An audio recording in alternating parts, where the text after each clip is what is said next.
Yeah. Good evening, and I'm happy to welcome our representative from ETC to make the presentation on our community survey results. Mayor, members of the commission, it's great to be here. For those of you who don't know me, my name is Chris Tatham. I'm the CEO for ETC Institute. I've actually been doing surveys for the county since 1997. I've done statistically valid surveys about 70 times involving about 50,000 residents of this county. So this is the latest survey that we've conducted directly for the unified government. So I'm going to walk you through a little bit about what we did. You've been here really long, so I'm going to try to turn my 1 hour presentation into about a 15 to 20 minute version and give you the highlights. This is just the GWIS map. We are the leader internationally. We now have offices in Africa, in India, and we're a global company helping local governments make better decisions with community input. I'm going to just walk you through briefly how we did the survey. It's statistically valid. You heard that issue earlier about whether the surveys are valid or not. This is actually representative of your community. And it's usually used to objectively assess what your residents think of services. You hear a lot of input from meetings like this, which is really important. But we found when we did a survey a couple of years ago that only about 6% of people in the United States report ever going to a public meeting. And when you follow it up, over half of those people actually went to a meeting more than a year ago. And the top 3 reasons people go are to get recognition or see someone else get recognition. Number 1, to tell the local government what they don't like about something, or to ask them to change the way things are done. The average resident's going around their lives and they don't have time to really let you know how you're doing. So without a tool like this, sometimes it's hard to know what the average resident thinks. With that said, you have a commitment, have done a commitment now for several times, which is one of the most significant commitments of any local government in the nation with regard to the number of residents that you survey.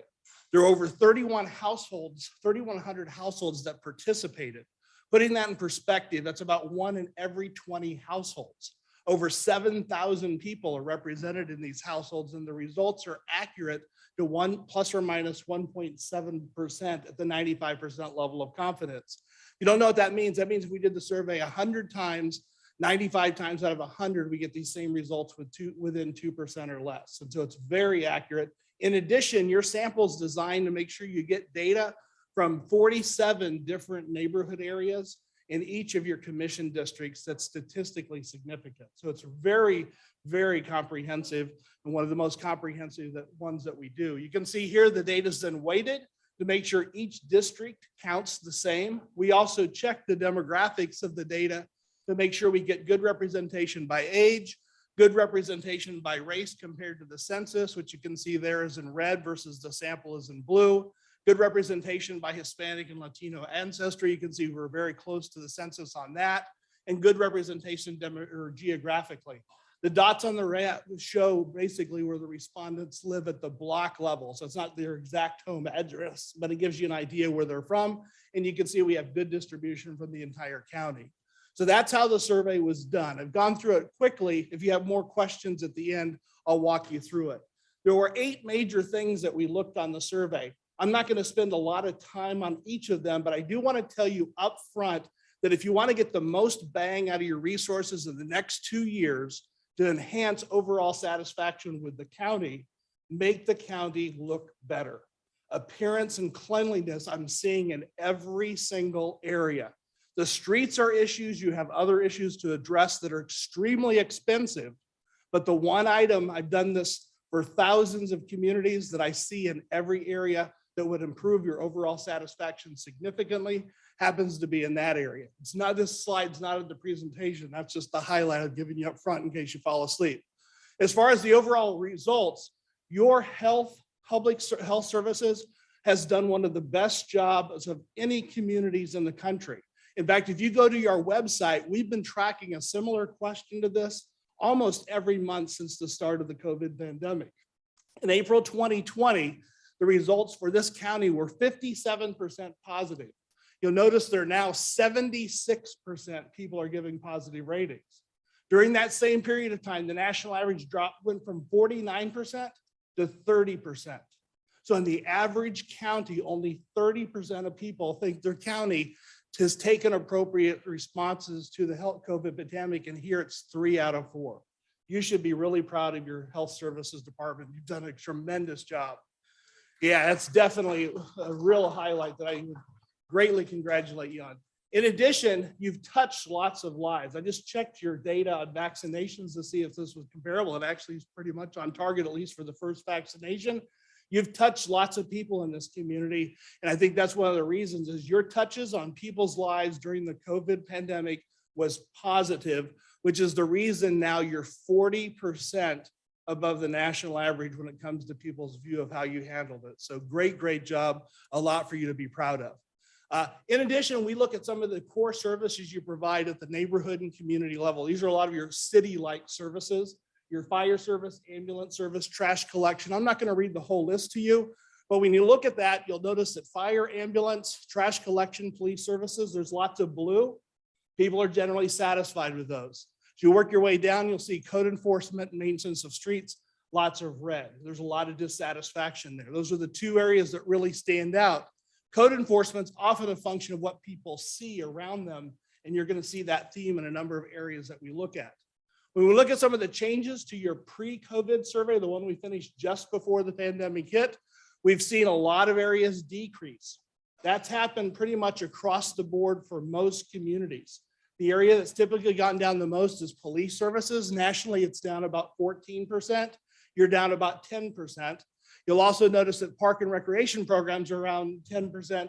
That's down around 15% because frankly, a lot of programs were shut down and not offered. So the trends that we see in your data are pretty consistent.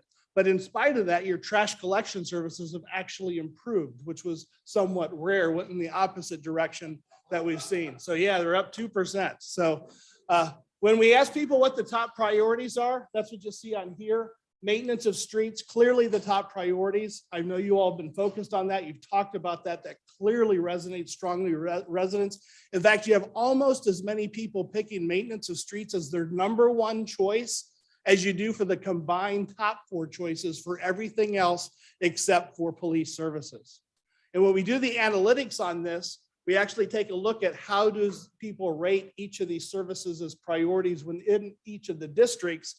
And what shows me as your priorities are pretty similar when it comes to these types of services. Maintenance of streets is the top priority in every district.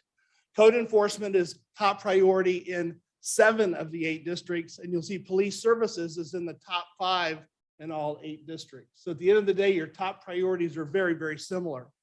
When it comes to the analytics, where we actually do a model to say, if you were to invest time, resources, communication, or energies in an area, which of these areas would have the biggest return for you with regard to overall satisfaction with services? You'll see streets is right at the very top.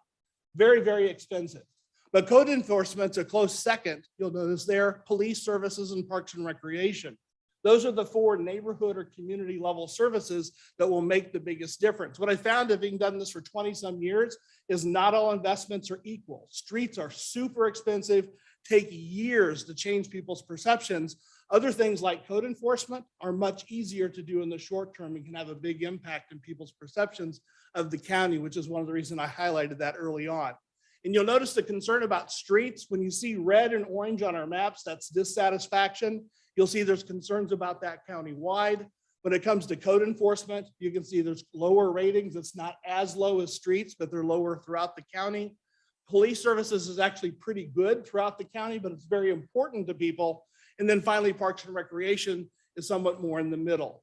So those are the things take away when you're looking at your neighborhood and your kind of city level services to focus on. Next thing, we looked at the county level services. Again, we looked at everything from your parks to your elections to your health services. I won't read the entire list to you. You can see the things that people are most dissatisfied with are vehicle registration, property tax administration. 2 of those things are highly controlled by the state, and those are challenges for you. And I've seen challenges in other communities in our state that have dealt with the similar services. But all in all, those are the 2 that really stand out. But your parks, local elections, and public health services get good ratings. In fact, your public health services, another testament to how well you've done, is in the middle of a pandemic where most ratings have gone down. Your public health services have actually seen a significant improvement of 8% since the last survey. And if you look compared to the last two surveys, our baseline, you can see it's 10%. So you're doing great job meeting those expectations during a period when that was one of the most biggest concerns that the community had. Local elections, you'll see, is the area that dropped the most from the last survey. And a lot of that had to do with a lot of the politics that happened during some of the recent elections. In addition, when you look at the priorities, property administration, vehicle or motor vehicle registration are at the top. And then when we looked across the board, those are priorities in every county, but you'll notice on the county level services, there's a lot more variation between what is 1, 2, or 3. But the top 3 services, property tax administration, motor vehicle registration, and services for seniors, and services for developmental disabilities are in the top 5 for most of the districts. And you'll notice when we do the analysis here, those items that I've already mentioned with the biggest dissatisfaction, the motor vehicle registration and your property tax administration, are the ones that people are the most concerned about. So you may want to be looking further down the list as to what are the things that the county can actually do something about, especially when sometimes you're dealing with state challenges. And you'll notice that these are concerns countywide: motor vehicles, services for seniors, and then also the services for developmental disabilities. So I'm flying through a lot of this stuff just so I can get to some of the other highlights, which I think are really insightful. On public services ratings and priorities, this is probably really important because this has been one of those topics the last couple of years that have been very, very sensitive. The county has followed the path that we've seen in most of the rest of the nation. The areas that we saw the biggest decreases, though, were response time for medical emergency calls and response time for police emergencies. Those were the two things that we've seen the biggest decrease. When we looked at the overall priorities, you'll see the visibility of police in residential neighborhoods. And number 2 item from a public safety perspective is community appearance and maintenance, almost as important as the visibility of police. This normally is only an issue when a community actually believes that if it looked better, it would feel safer. And so not only is the appearance a code enforcement issue or a neighborhood issue, things and improvements that you do here with regard to the appearance of the county will probably end up making people feel safer. And when we do the analysis that I showed you before, the number 1 opportunity for improvement in the category of public safety is the appearance and maintenance of the community. So that's one of the themes I hope that you're going to get from today's presentation. And you'll see that this issue about community appearance and maintenance, there's concerns in much of the county. The visibility of police in neighborhoods is not as big a concern. There are some issues with animal control. Overall community policing gets similar ratings throughout the county. When it comes to maintenance priorities, the next major category we looked at, you'll notice that the biggest decreases have to do with maintenance of major streets. And the other one, overall cleanliness of streets and public areas. You'll see that that actually has gone down 10% since the survey we did right before COVID. The other thing I want to highlight here, though, is the maintenance of streets isn't just a major street issue, it's also a neighborhood issue. And you'll notice that the ratings for neighborhoods is actually lower than for major streets. So this isn't just an issue on your major corridors. And when we ask people what the top priority was, you'll see it's maintenance of streets and neighborhoods at the top, followed by maintenance of major streets. And then you'll notice overall cleanliness of streets and public areas. And when we followed up this with the analytics, you'll see the street costs, which are probably in the billions, perhaps, if you actually did everything that you had in the county. But the one item there that's a very high priority for you in the pink, again, overall cleanliness of streets and other public areas. So it's not just a police issue, it's also a maintenance issue, and we see it in code enforcement as well, which is coming up in just a couple slides.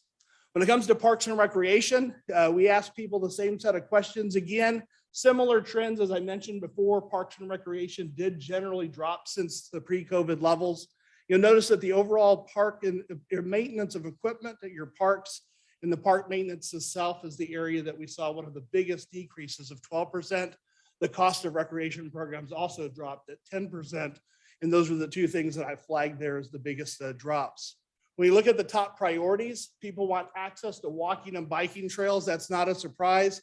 But notice that number 2 priority, which is statistically equal to the number 1, it's again taking care of what you have. The overall maintenance of your park equipment and at your parks, making those things that people probably visit look better, feel better, and be in better shape. And when we did the analysis here, you'll see that access to walking to biking trails is at the top. Overall park and equipment maintenance is number 2. And then you'll see that level of recreation programs for different groups is 3rd. And that's really as an afterthought of COVID, a lot of folks are now wanting to re-engage. So there's a lot more expectations on that than there have been before. And I'll just briefly go through some of the slides to let you see them. The 7th area we looked at is code enforcement. You'll notice here, again, the biggest decreases, cleanup of junk and trash in neighborhoods and mowing and trimming of weeds on private and vacant property in neighborhoods are the 2 areas that decreased the most since the last surveys. Most everything is lower now across the board than it was before COVID. And you'll notice that the cleanup of junk and debris citywide is at the top of the list. That mowing and trimming is 2nd. And again, cleanup of junk and debris in neighborhoods. So this is the theme that you're seeing throughout here, which is why I think this is an area, if you address it, could have some real significant impact on the community and their perceptions of the leadership and the direction that the county is going in a very positive way for much less cost than repaving every street and road in the county. And you see, again, when we did the analytics, the cleanup is at the top of the list. And then I'll just show you a couple more maps before I get to some of the other issues. Last thing I'll share with you tonight is that how residents get information. You might wonder how that is. Your website's the #1 source. And because of that, your website needs to be good. It needs to be updated. It needs to keep up with the changing times. If you're not continually improving your website, people are going to be dissatisfied with the information they get. So that should be a high priority for the county. You can see local television, look at the next thing that follows down that you control, your social media, your Twitter, Instagram, YouTube. You've got to be aware of your footprint on social media, what people are saying, and actively be engaged in that level these days. And if you're not, it can really hurt you in a negative way and cause people to lose confidence in their local government.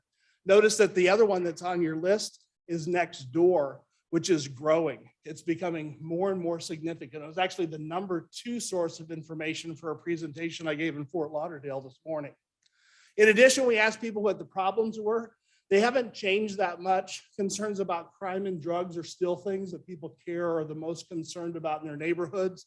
And you'll see the things that they were still concerned but lower were homelessness and the abandoned and local of junk vehicles. But all of those items, if you actually look at them, you have at least 1 in 5 people having some concerns. The tool I'd suggest that many of you look at if you're not familiar with it is we've now provided the county with a dashboard which actually lets you drill down and see the data on maps of the county for each of the 47 neighborhoods.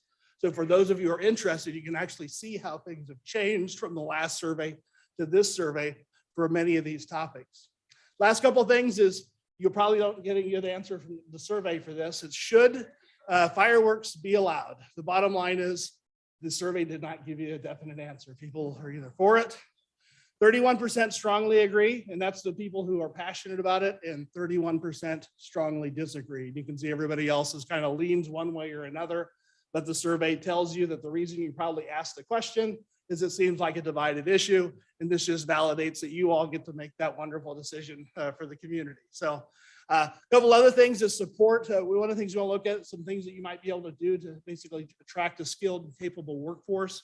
All of the ideas that were presented to residents were supported. There was some opposition to the elimination of the residence requirement, but you can see 50% of folks we asked actually supported it, and all those other items were supported as well.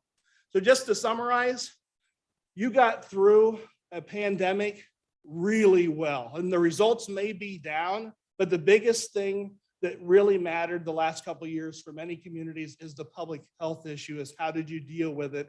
And at the end of the day, this county has done a much better job than the average county across the country. And you're to be commended for that, both in the way you compare nationally and the fact that your ratings went up in that area when pretty much everything went down. But now that the pandemic is coming to an end, you do have a lot of issues to address. The biggest place you'll probably get return on your investment in time, resources, communication, and even mobilizing volunteers in the community is probably trying to make the community look better. Because people believe that if the community looks better, it'll be safer, they'll be more satisfied with their maintenance, they'll think code enforcement is better, and those issues in that area tend to be a lot less expensive than miles and miles of pavement. But that still needs to be addressed too. So With that, I know this was a much briefer presentation than I was planning. I didn't get into a lot of details, but I know it's really late for you. So I don't know if anyone, Mayor, has questions, but it's been a privilege to be able to share with you tonight. Thank you. Commissioner Bynum? Thank you, Mayor. Thank you very much. Even though it was fast, it was really exciting and insightful. I have a comment and a question. My comment is to our staff that are left in the room and those that are not. But I'm specifically right now talking to Public Works, Jeff Fisher and Angel Obert Parks, because I see you here. Survey results that speak to maintenance of city streets or shortfalls with parks and recreation. I'm speaking for myself, but I'm looking at all of us. Because that is on us, not our staff. Our staff have made major strides in the way that they organize and analyze this work.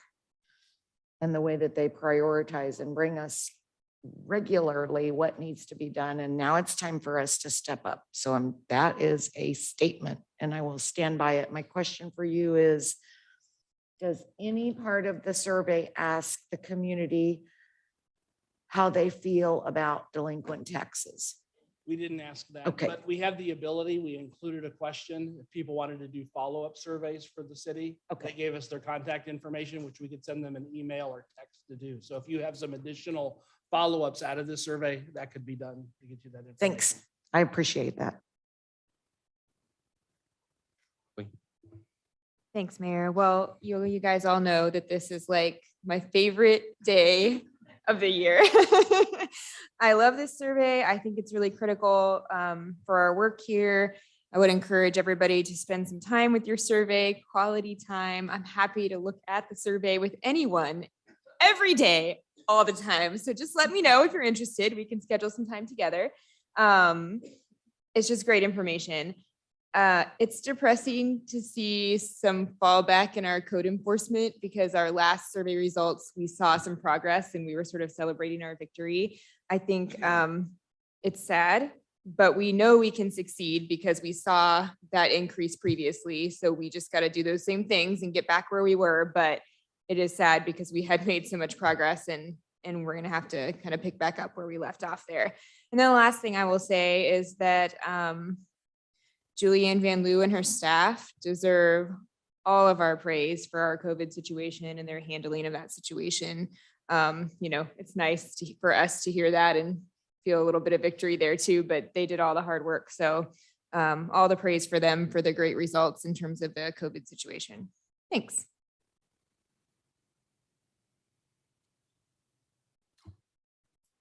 Commissioner Ramirez? Thank you, Mr. Mayor. I kind of echo everything Commissioner Markley was saying, but during 2020, during the pandemic, we're still in the pandemic, but the height of the pandemic, it was a very politically volatile time for our community. And to see that over 70% liked what we did was kind of eye-opening to me. Because all the discussion and all the pushback we received about the stay-at-home orders and the mask mandate, it's amazing to see that the majority of our community agreed and liked what we did.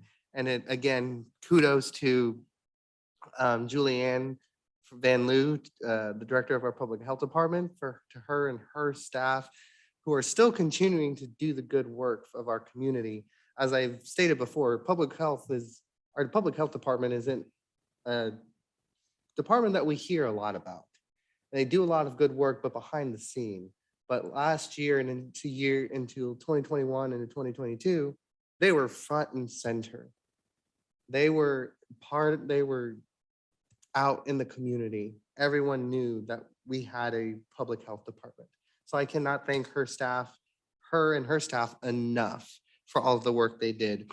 Now pertaining to the survey, maintenance. That's all I'm getting out of this survey the most. Maintenance of our infrastructure, and maintenance of our parks and recreation equipment, what have you. This right here is our guiding document during the budget. These are our marching orders. This is a statistically valid survey. So we can with certainty say, this is what the community of Wyandotte County, Kansas City, Kansas wants.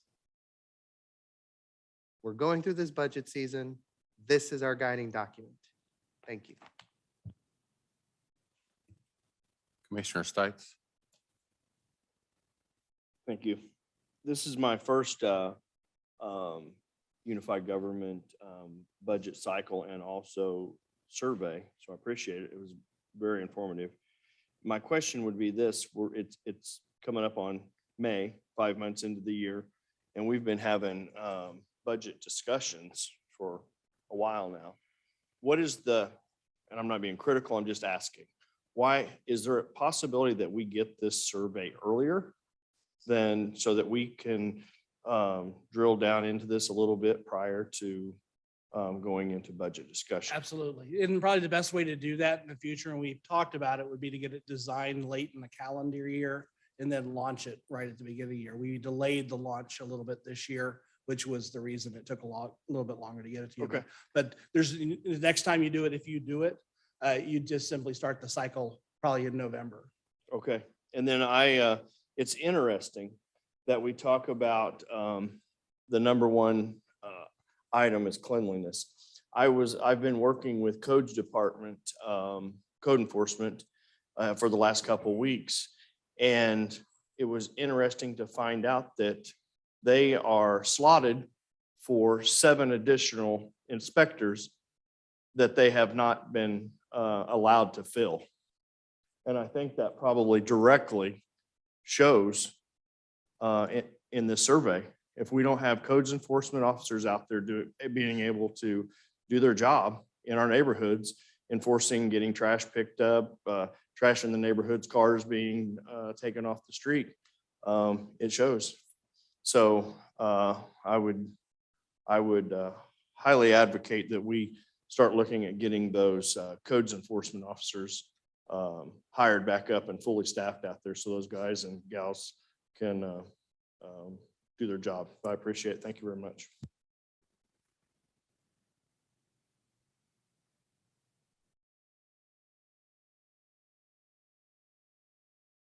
Commissioner Davis? Thank you, Mayor. I want to echo everyone's sentiments on the health department. I hope we can sustain one of the issues that I had with using ARPA money to fund some of these innovative positions for the health department is that ARPA money doesn't stay. And so I'm worried about some of that sustainability with this. When ARPA's done in 2024 and some of these positions are not renewed, what will that do not only to that department, but what will it do to community perception? And so I don't know exactly what that looks like, but I at least want to be on the record of, as we're having a conversation about the budget, if we can get some information from the health department regarding positions that they would like to keep permanent, I would love to have that discussion so that they can maintain. But yes, kudos to them. I had 2 questions that you may be able to help me out here, sir. When you asked about property taxes administration, there's a lot of ways to interpret that, right? There's the actual bill itself, right? And there's the appraisal, and then there's the process, right, of how it happens. Could you just provide insight on how our residents may have interpreted that question? Because I'm immediately thinking, yeah, the property taxes are too high. Of course, we need to fix this. You're going to always have that. Nobody likes paying taxes. What we don't know from this survey is this survey is designed to identify the big buckets or the big areas, not necessarily give you all the answers. So we drilled down into maintenance, we drilled down into code enforcement. That's where those subsets, but we didn't do that for that particular area. So I can't tell you the reason, but that could be something that if you were to do some additional follow-up, you might want to probe of these 3, which is the biggest concern or something like that. But we can't know from this survey what the actual reason is that people are dissatisfied, whether it is rates or process. Gotcha, gotcha. The other thing I'll say is I had a resident call me, this might have been a month ago, give or take. And they're like, I love that we're doing the survey, but there are many reasons as to why our residents would have chosen these things, right? Cleanliness could be a dumping issue, right? It can be and they're all related to code enforcement, having rodents or whatever, in your home. Like there are a variety of things as to why. And so I'm assuming you don't have any more insight given the answer that you just gave Yeah, I me. mean, that's this is a strategic high level. You do it every couple years. So it's more of a report card in some ways. Sure. Than necessarily, here's the corrective action or the specifics that you need to do, at least in all areas. There are a few areas where we do dive into them, but that'd be one of those things. If next time around you identify that here's another area we'd like to look at, maybe we address that area in more depth. Yeah, that would be interesting because I would like to know some of the why behind choosing, right? Why our residents chose these particular things and kind of align that with our actions. But thank you.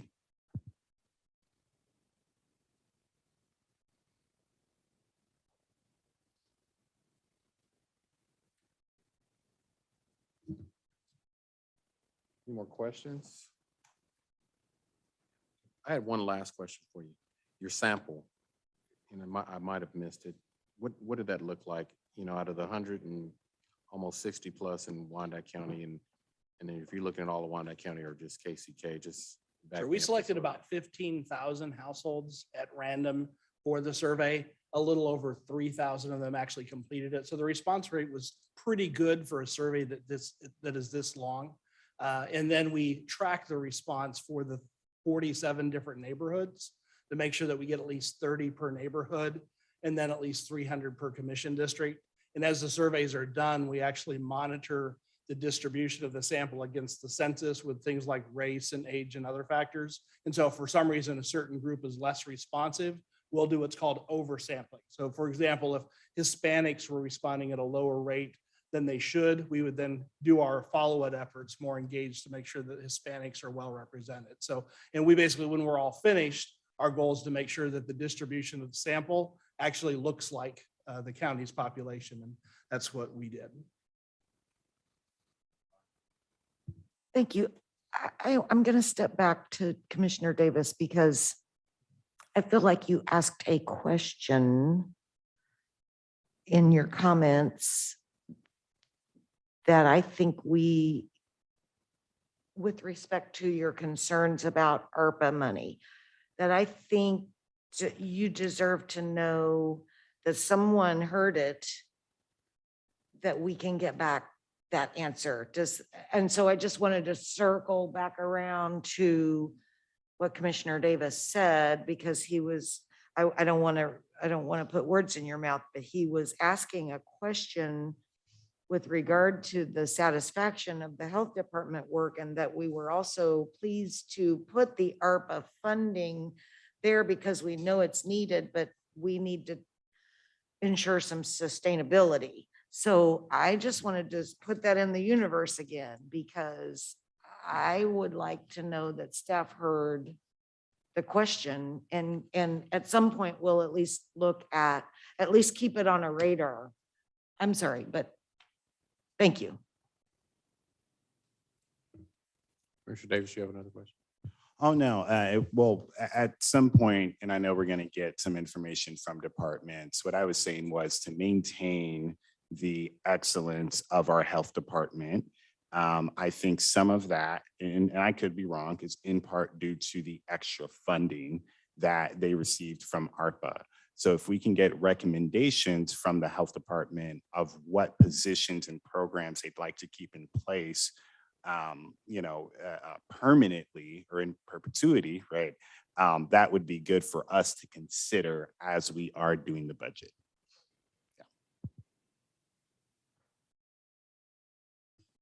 Thank you. And just to follow up on my question, out of all what you mailed out, right? Just real quick, simple math. How many did you get back and what's that percentage? Well, we completed 3,152. probably about half of those, or a little over half, maybe 60% came back by mail. The rest were done online. So we gave people a QR code that they could scan. We sent people texts, and we also sent people emails with links to the survey. So, and your sample is per capita, one of the most extensive surveys that we actually do. So, and I'd also commend you because frankly, when you get results, this county owns them. A lot of communities right now where the results haven't been the greatest in the world have told me not to come present. And so I think your transparency as leaders really shows a lot of your commitment to being open with the community. So congratulations on the health, and I wish you the very best in the future. Thank you very much. Thank you.